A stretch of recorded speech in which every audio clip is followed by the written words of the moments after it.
India will overtake China as the world's most populous country by the end of this week, according to the United Nations. New data suggests India's population will top 1.425 billion this month.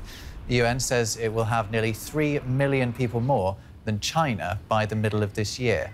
The two Asian countries have been home to over a third of the world's population for more than 7 decades, but their demographies even are developing in opposite directions. China's population is contracting while India's continues to grow. Well, let's cross to our correspondent in Delhi, Charu Kartikeya. Charu, what exactly does overtaking China as the world's most populous nation mean for India's economy? Well, Rob, it means many things to many people, but, essentially the focus is getting more on questions like, are large sections of India's population better off than they were as compared to the situation, decades ago? India is certainly now the world's 5th largest economy, but questions are being raised that are the benefits of that growth trickling down to everyone in the country. The UN says the country lifted over 400 million people out of poverty in the last 15 years, but over 200 more million people are still below the poverty line. So essentially the bottom line is that the growth is definitely there, but in spite of that growth, many challenges remain, Rob.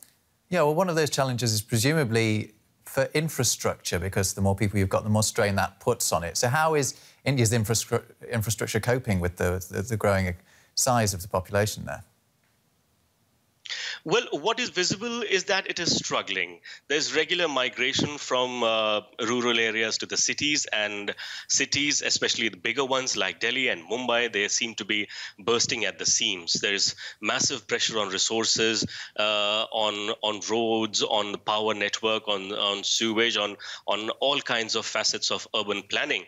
But the good thing is that the need for expansion of infrastructure was possibly felt decades ago in the country. And so several plans have been rolled out since then, gradually over the last several decades. And these include plans for more highways as well as rural roads.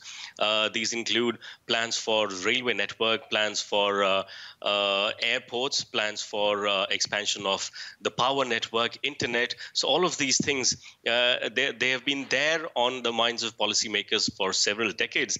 And that process is still on, Rob. Most of the work has been on the road system, hasn't it? So what about the railways and, power as well? Are these things being neglected? Well, yeah, that does seem to be the picture out there in the world, or at least with the Spiegel publication of Germany as the cartoon that they had put out recently. The cartoon got a lot of traction in India. It received a lot of criticism as well, even from some of the government's ministers here. And there were questions that were raised, like, is that really a true picture of India to present? Of course, our trains are still crowded. Not much expansion of the railway network has taken place, but then people don't travel on rooftops anymore. And that kind of a picture ignores the fact that a lot of work is going on to expand the rail network, to take the railway technology to the next level. And also, apart from all those facts, also the one more aspect is that more people now go for air travel now than they used to. So a lot of people who used to travel by trains have moved to air travel now. So those kinds of advancements are being overlooked by these kind of simplistic representations that have been visible in this cartoon. Also, some people have also raised questions like this cartoon is probably racist.